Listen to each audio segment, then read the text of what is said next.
We've all been there, Yeah. right? Standing at a crossroads, maybe facing a challenge that feels just too big. And that little voice inside whispers, you can do this alone. Asking for help. That's a sign you're not strong enough. But what if that voice is, well, just plain wrong? And maybe even holding us back. It's a fascinating paradox, isn't it? Yeah, society seems to champion this fierce independence like it's a badge of honor. Right. But then it also demands collaboration, teamwork, connection. How does that even work? It truly is a deeply ingrained belief, this idea that real strength means never, ever needing a hand. Yeah.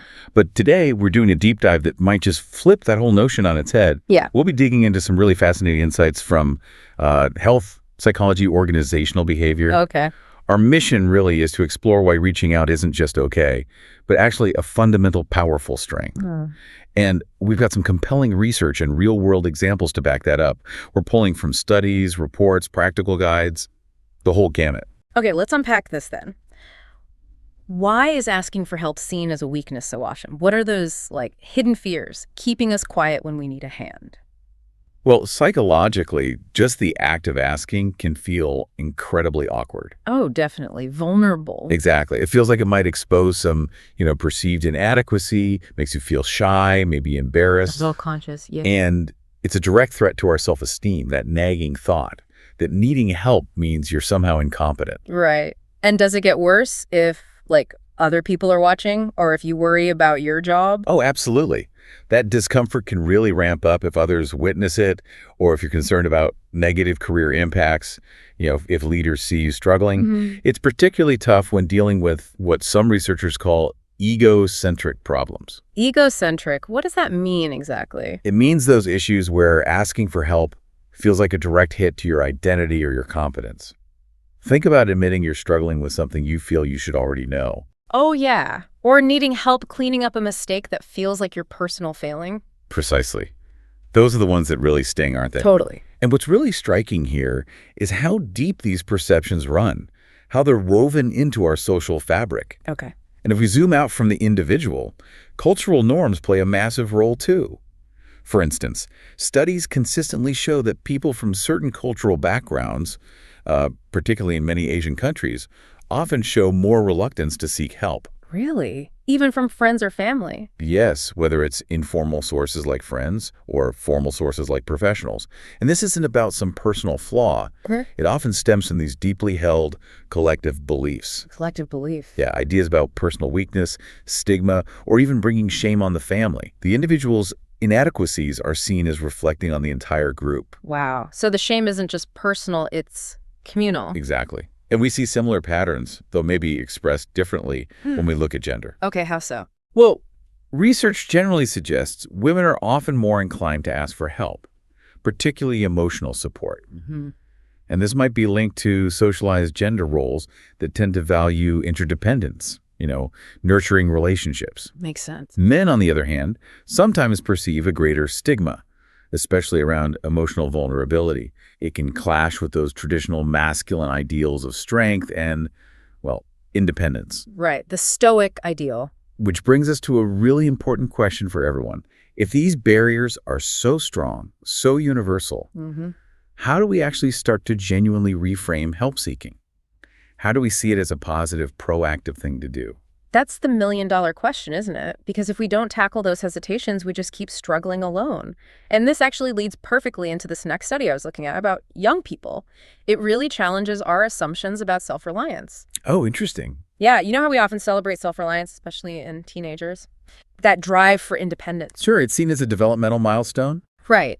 But this large Australian study, looking at over 5,000 young people aged 12 to 25, found something kind of counterintuitive. Okay. They found that higher self-reliance was actually linked to lower intentions to seek both informal help, like from friends and family, and professional help, like from psychologists or doctors. Wow. So being more self-reliant meant being less likely to ask for help when needed. Exactly.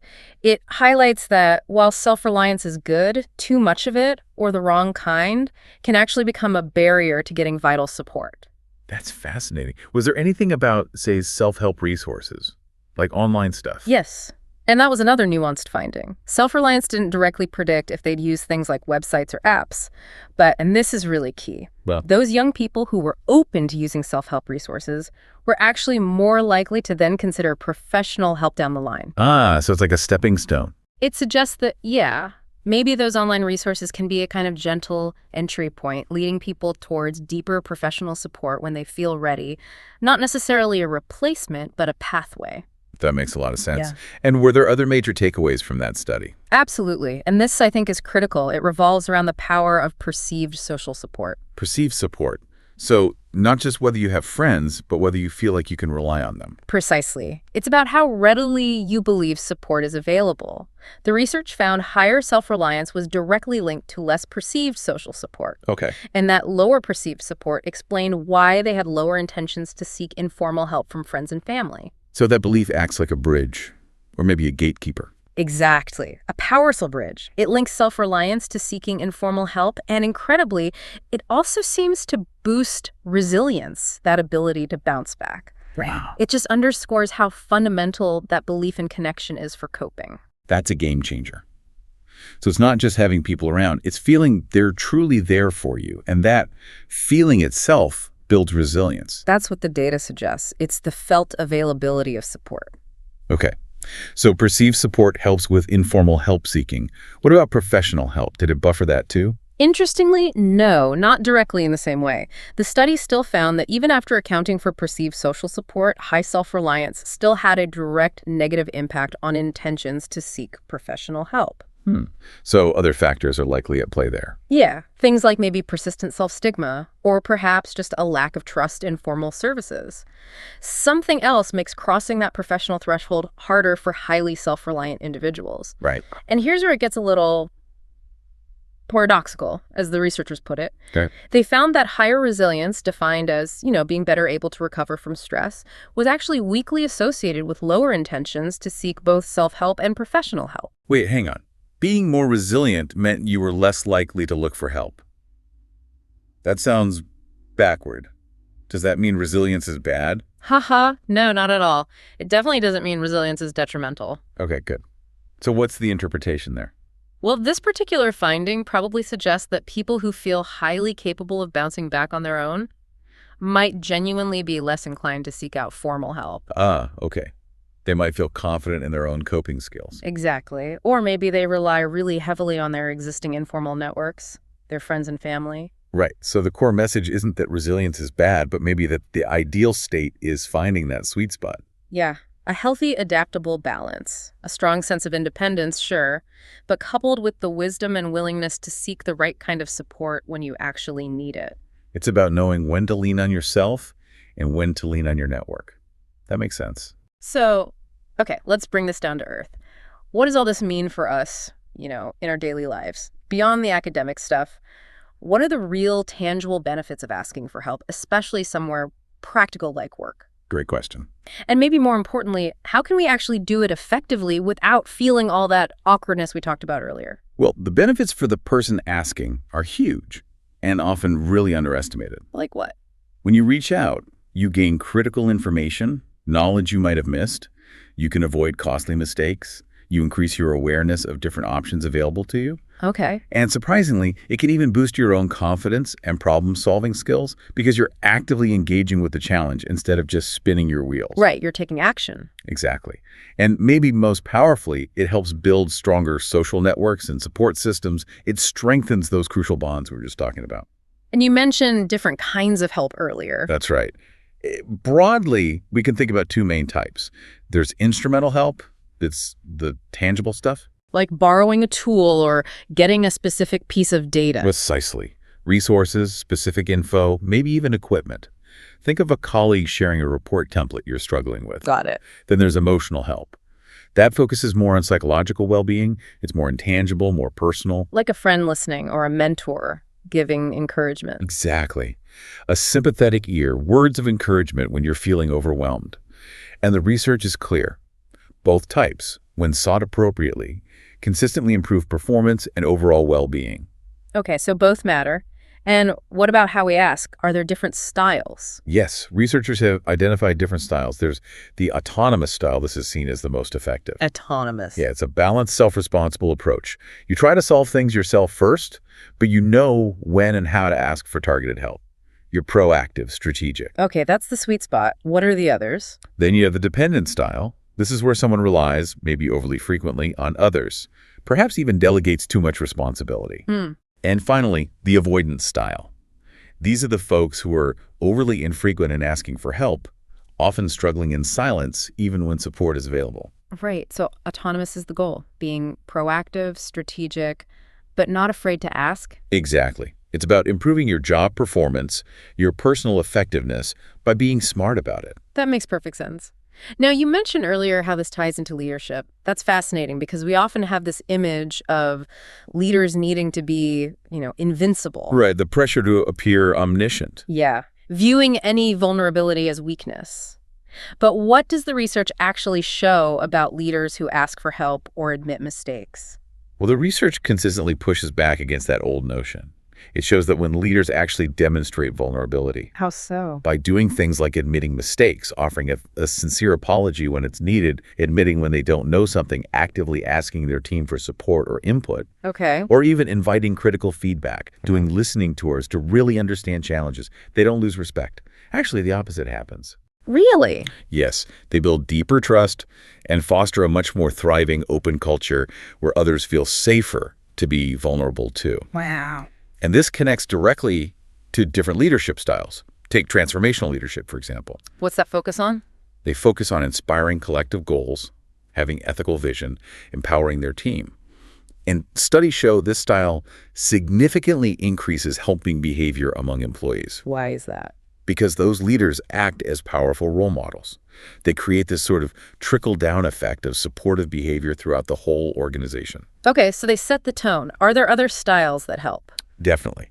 You see similar positive impacts with charismatic leadership, which inspires devotion, servant leadership, which prioritizes the team's growth, authentic leadership rooted in honesty, and ethical leadership, guiding through moral principles. All these styles actively encourage a culture where asking for and offering help is just normal. So it's less about the leader being this lone genius and more about them cultivating an environment where everyone feels safe enough to collaborate and, well, be human. Absolutely. It's about tapping into collective intelligence, not just relying on individual brilliance. And the flip side, are there leadership styles that hurt this? Oh, for sure.